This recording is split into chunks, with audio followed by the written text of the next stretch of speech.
তিতুমির কলেজের হলের সিট বণ্টন নিয়ে প্রকাশিত একটি সংবাদকে মিথ্যা উদ্দেশ্য প্রণোদিত অপতথ্য নির্ভর দাবি করে তীব্র প্রতিবাদ জানিয়েছে ইসলামী ছাত্র আন্দোলন বাংলাদেশ।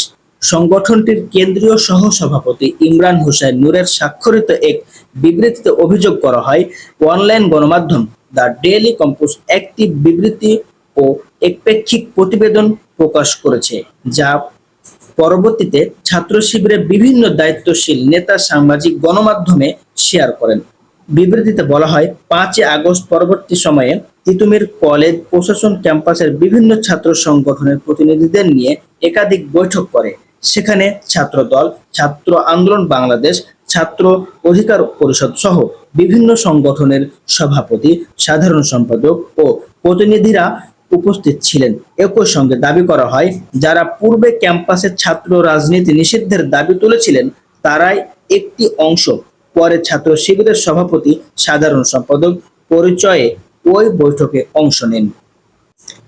ইসলামী ছাত্র আন্দোলনের দাবি, বৈঠকে তারা এবং ছাত্র শিবির মেধা ও আর্থিক তাচ্ছল্যতাকে ভিত্তি করে হলের সিট বণ্টনের প্রস্তাব দিলেও ছাত্রদল এর বিরোধিতা করে। ফলে তখন কোনো চূড়ান্ত সিদ্ধান্ত হয়নি। পরে রাজনৈতিক বিবেচনায় সিট বণ্টনের প্রক্রিয়া শুরু হলে ছাত্রদল বড় অংশ সিট গ্রহণ করে।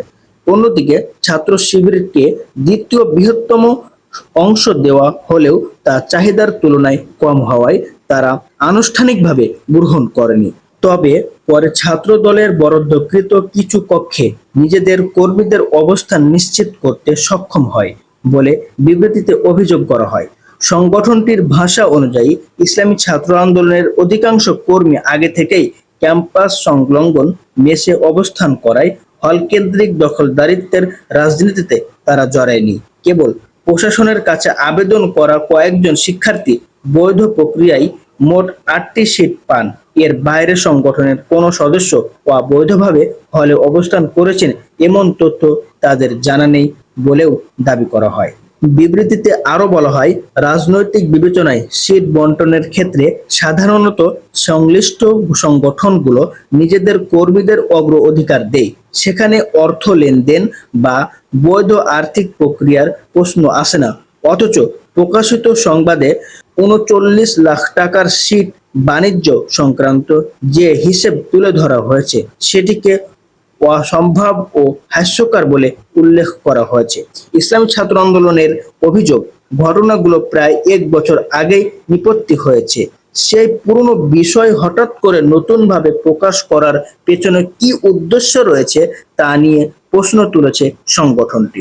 একই সঙ্গে তারা দাবি করেছে, সংবাদ প্রকাশের আগে তিতুমির কলেজ শাখা ইসলামী ছাত্র আন্দোলনের সভাপতি বা কোনো প্রতিনিধির বক্তব্য নেওয়া হয়নি, যা সাংবাদিকতার ন্যূনতম নীতিমালার পরিপন্থী।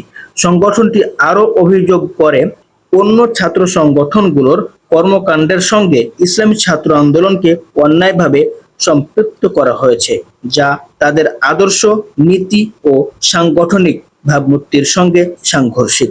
বিবৃতিতে এ ধরনের অপসাংবাদিকতা ও উদ্দেশ্য প্রণোদিত সংবাদ প্রচারের তীব্র প্রতিবাদ জানিয়েছে সংশ্লিষ্ট সংবাদ মাধ্যম ও ছাত্র শিবিরের প্রতি ভবিষ্যতে আরও দায়িত্বশীল ভূমিকা পালনের আহ্বান জানানো হয়। ইসলামী ছাত্র আন্দোলন বাংলাদেশ জানায়, তাদের মতে ক্যাম্পাসে ছাত্র রাজনীতি হওয়া উচিত মেধা, যোগ্যতা এবং শিক্ষার্থীদের অধিকার আদায়ের প্রতিযোগিতাকে কেন্দ্র করে। হল দখল, সিট বাণিজ্য, রাজনৈতিক আধিপত্য, অবৈধ আয় বা সহিংসতা ভিত্তিক রাজনীতির সঙ্গে তাদের কোনো সম্পর্ক নেই। তারা মেধা ও প্রকৃত প্রয়োজনে ভিত্তিতে হলের সিট বণ্টনের দাবি পুনরাবৃত্ত করে। বিবৃতির শেষে ইমরান হোসেন নূর বলেন, ইসলামী ছাত্র আন্দোলন বাংলাদেশকে জড়িয়ে এ ধরনের মিথ্যাচার ও দায় চাপিয়ে দেওয়ার চেষ্টা আদর্শিক দেউলিয়াতের বহিঃপ্রকাশ।